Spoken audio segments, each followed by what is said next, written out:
What's going on, everyone? My name is Tamer and welcome back to another episode of I Talk Tech. Today we have the Panasonic G7 in the house and I'll be giving you guys my 1 week review and first impressions on it. Now before I do begin, make sure you guys go down below and smash that like button as well as hit that subscribe button for more content like this. Now without further ado, let's get started.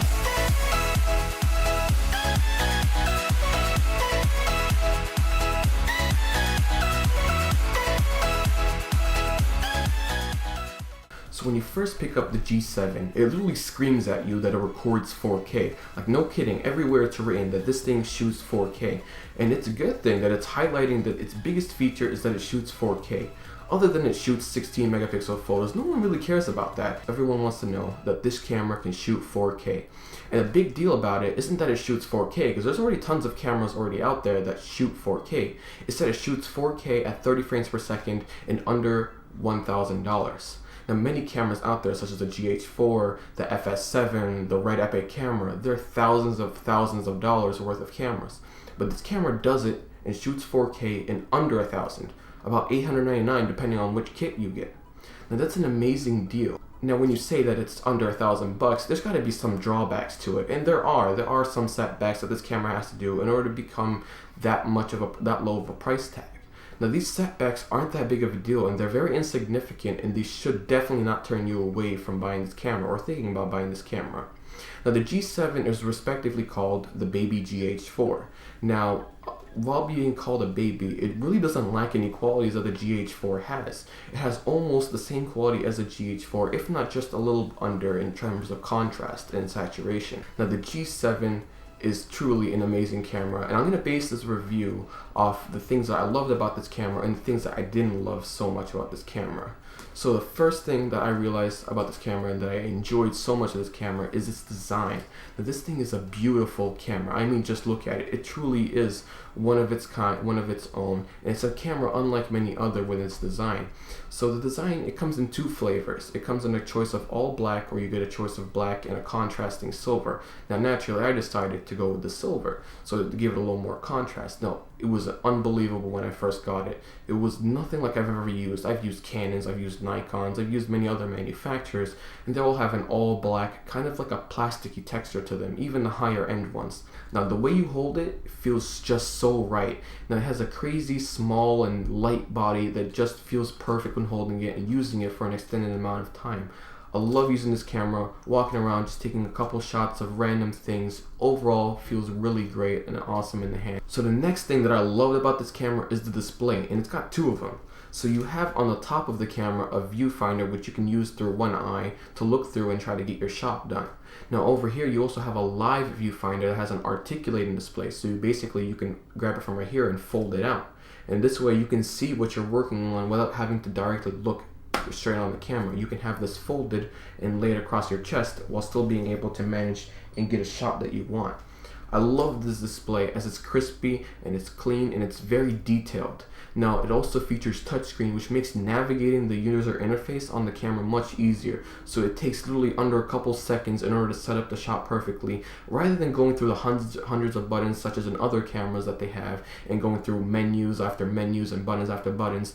It makes it very simple. You just touch it to whichever command that you want to do and you set up the shot very easily. Now, the camera quality is a big yes for me, as it's truly one of the best video qualities that you can get on a camera. Sure, you have other DSLRs, but they don't shoot up to 4K.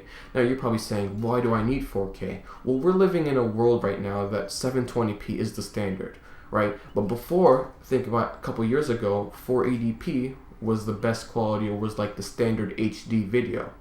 Well, as time moves on, 4K will be standard and 1080p will look like standard definition. So it's better to have 4K and have those memories that you have stored on your camera through video, have them already future-proofed for anything that happens in the future for 4K. Pretty soon we're all going to have 4K TVs, 4K monitors, 4K computers, and why would you rather record in 1080p when you can record in 4K, which will give you much more pixels and much more clarity. It's overall such a great camera, and I could recommend this literally to everybody, because for the price, you can't go wrong with it. For under $1,000, you're going to be future-proofing every other videos you make, as well as making professional video. The pictures are so nice and so crisp.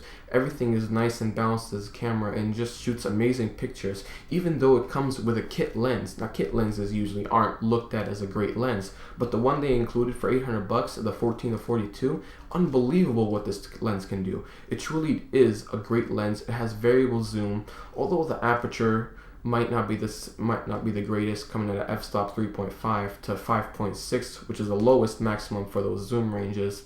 It still provides great depth of field though. Unlike many other cameras out there that are bridge cameras, you can't change the lenses on many other 4K cameras around this price range. You're stuck to whatever the manufacturer gives you.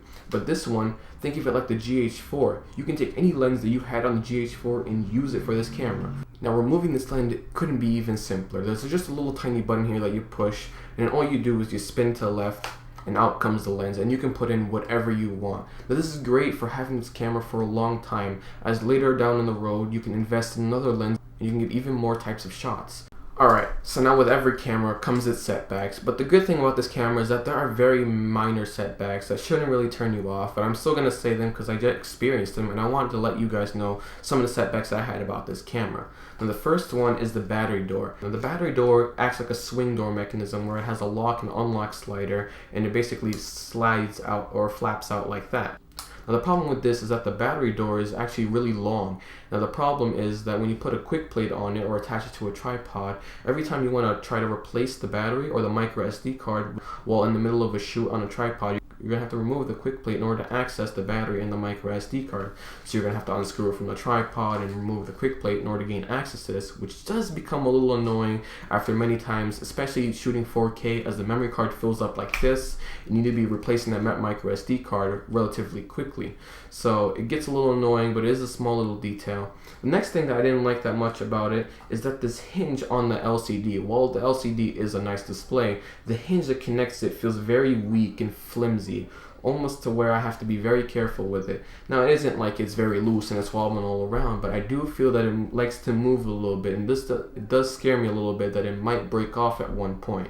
So as long as you stay careful with it, I'm sure it's not going to do anything, but I wish it was just a little more secure and tight into it. Another thing that I didn't really like about this camera is the way it performs under low light. Now, given that this is an $800 camera that's supposed to do everything perfectly, it doesn't do everything perfectly. And part of that reason is due to this kit lens. This kit lens doesn't have a very low aperture. It's at f3.5 at its lowest, so it doesn't give a lot of good light in here. But if you were to replace it with another lens, for example, let's say an f1.8, much better performance would be under low light. But as of right now, with the kit lens that comes included with it, it's really not that good in low light conditions. It's okay, it's acceptable, but I really wish it had more better quality with it. But you can't ask for everything for perfect. There's got to be some drawbacks to it, and I'm glad that low light is one of the only big major ones that it suffers. Now, the Panasonic G7, I've been using it for 1 week right now, and it's overall a really amazing camera. It's definitely an upgrade over my Nikon D3100 that's been really aging right now. Now, this may be my next upgrade in terms of cameras. Now, you guys tell me what you guys think about the video quality and camera quality of the Panasonic G7 from the ones I showed you. Do you think it's worth the upgrade? Do you think it's not? Do you think it's worth the price? Tell me what you guys think about the Panasonic G7. It's a really awesome camera. For the price, you're getting 4K, you're getting 16 megapixel photos, you're getting 4K photos from 4K video. All these features make it one heck of a camera that I really suggest to anyone looking in the market for a camera. I thank you guys for watching. I really hope you enjoyed this first week's review, and I'll be following up back next week or after a month with my final review of the Panasonic G7. Thank you guys so much for watching. Peace.